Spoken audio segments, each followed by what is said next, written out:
In this model, we are going to discuss control risk. And as always, we want to be efficient and effective, follow professional standards, and document what we have done properly. Now, the question is it control risk, what I call control risk with a little c? Is it how good the client's controls are?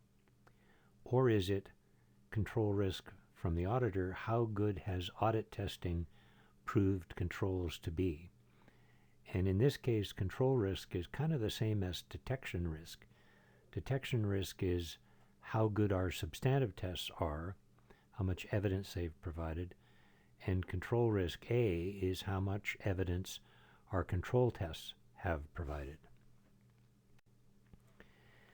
Now, it is in fact discussed in two ways in standards, and in 213, risk of material misstatement is defined as inherent risk times control risk at the client.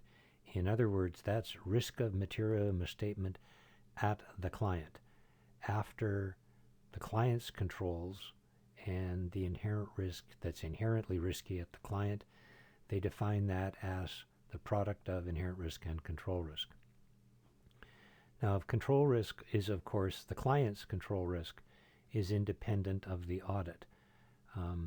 Our audit testing proves what we think how good control risk is, how much evidence we got, but control risk at the client is whatever it is, independent of whether or not they're being audited. Now, how good are clients' controls? They're probably excellent. They're probably absolutely really good because the client doesn't want mistakes. So that's true, but it's of no use to the auditor, as if we were to try to prove how perfect clients' controls were, that would be way, way too much work. It would be a lot of work. So that's not what we want to do as auditors when we're testing control risk. So this definition doesn't help us too much as auditors. Now, the definition then switches in 315 and 330, and 315.5 says, for identified risks of material misstatement at the assertion level, a separate assessment of inherent and control risk is required. So now risk of material misstatement just becomes inherent risk. At least that's the way I interpret this. Now, before December 2021, we evaluated risk of material misstatement as inherent risk times control risk, and that's the control risk based on the testing we have done. So we evaluated it that way based on our testing, presumably at interim, and then we performed further audit procedures. In other words, that was when we did our substantive procedures. Now, the standard still allowed you to assess risk of material misstatement as inherent risk, and then to do control and substantive tests. That was still allowed by the standard, and you could have done it that way. But the predominant way they were kind of suggesting in standards was to evaluate risk of material misstatement as inherent risk times control risk based on what you'd proved by testing in the interim. Now, after 2021, you have to do a separate assessment of inherent and control risk, as we saw in that standard. Now, the audit risk model, which has now been removed from standards, but that's still the audit risk model, is inherent risk times control risk times detection risk has to bring audit risk down to less than 5%. I think they've taken that out too, but that's roughly the interpretation that auditors have of the risk model.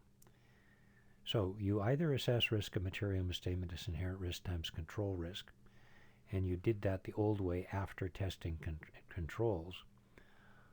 And that works, but I'm kind of going to say I kind of don't know how to do that. I don't know how I would test internal control, and then based on my assessment of inherent risk, assess risk of material misstatement.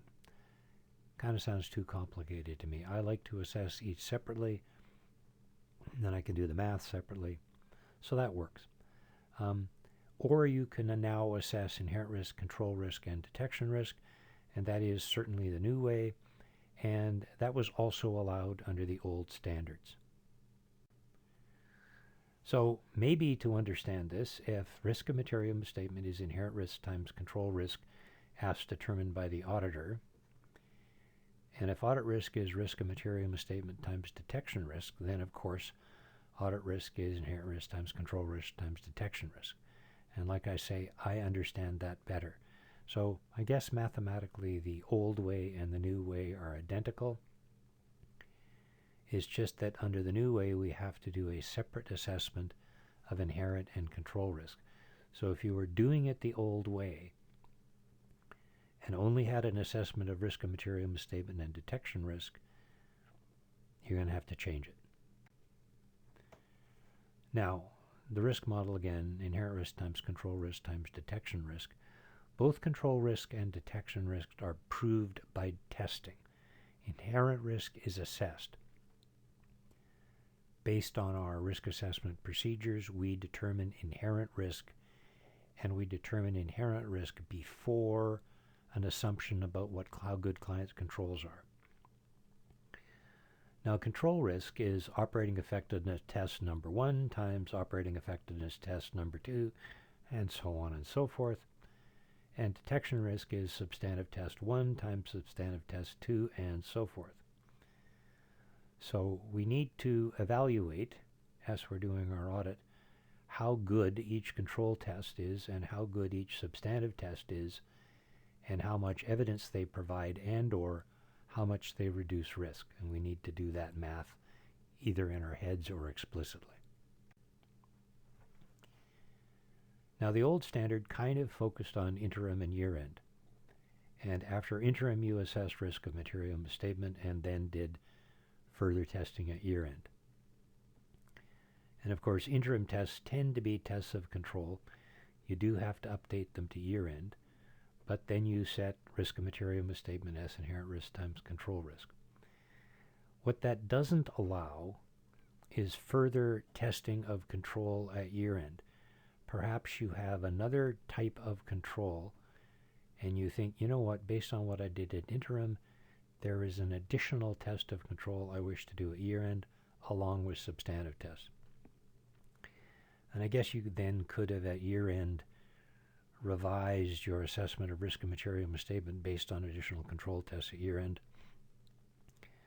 I just prefer to evaluate each of the control tests and each of the substantive tests I've done and conclude on whether or not they've provided me sufficient appropriate audit evidence.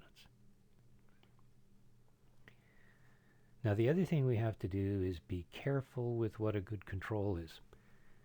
Now if you're at a big firm and they're doing Sarbanes-Oxley testing,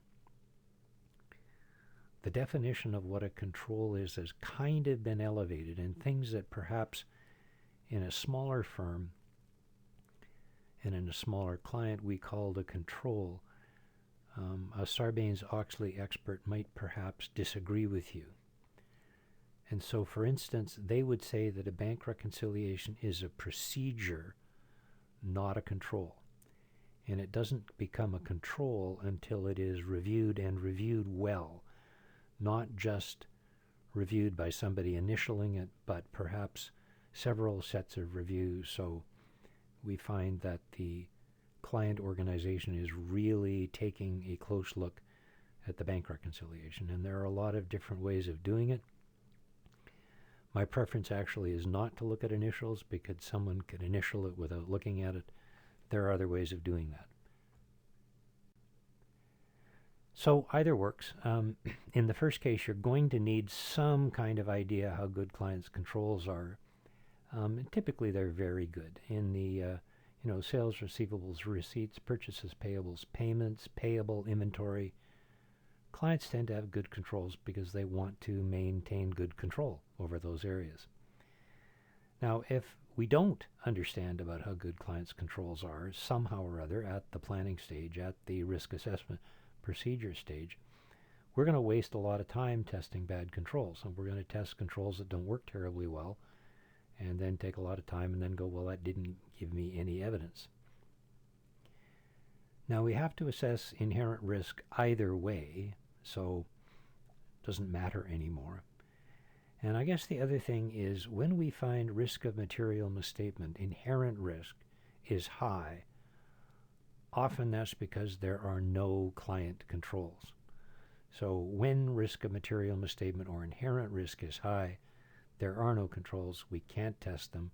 We're going to need to do substantive testing. So thanks for listening.